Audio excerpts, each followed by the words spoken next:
Well, let's see web pages in action through a series of demos. In this demonstration, we're going to see how to create a website using Web Pages technology. And in this case, it literally means we're going to create in Visual Studio a new website. We'll also examine the folder structure, look at the key files that represent Web Pages technology, and finally, we're going to view a page and see it all in action. I've just opened Visual Studio 2015. To create my Web Pages website, I will select File, New, and notice while all the other technologies start with creating a new project, with Web Pages, we will choose New Website. It's also interesting to note that the term Web Pages is not reflected anywhere in these templates. But to use Web Pages exclusively, we will choose ASP.NET Web Site Razor v3.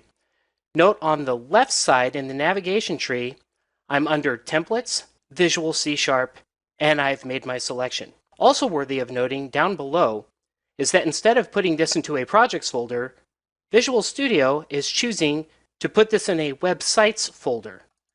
I will rename this website to Demo Web Pages and keep that default location. I will also keep this as a file system web location.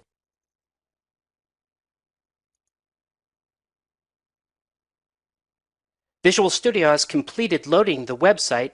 Now let's take a look at the key files.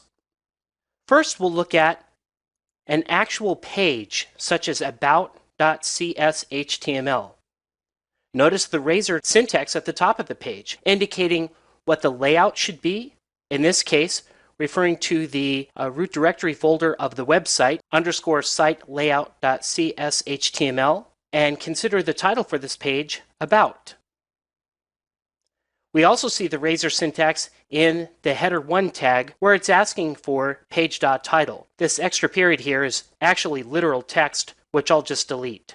When line 7 is processed, it will replace page.title with whatever we selected the title be on line 3. Let's take a look at that site layout file. This file represents all the content we want repeated for every page that uses this layout. That means everything that is in the head section will also be in the head section of any page that uses this layout. Line 50 is where the actual body of the page gets processed.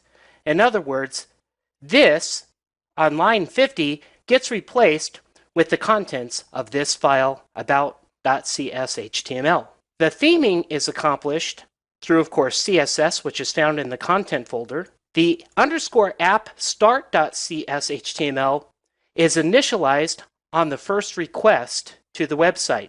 In this example, it's initializing a database for authentication and is allowing for tables to be created. We'll be interacting with that database in an upcoming demo. Let's return to the About page and view it in the browser. I just froze time so that we can really look at what's in this output window. Notice it says it's validating the website. Even though we're quote-unquote building the website, this is really proof that it's just merely validating it as it's using a dynamic compilation model. We can see that the request was made, and at the top, if I were to remove the .cshtml and just hit About, it still works because it supports friendly URLs.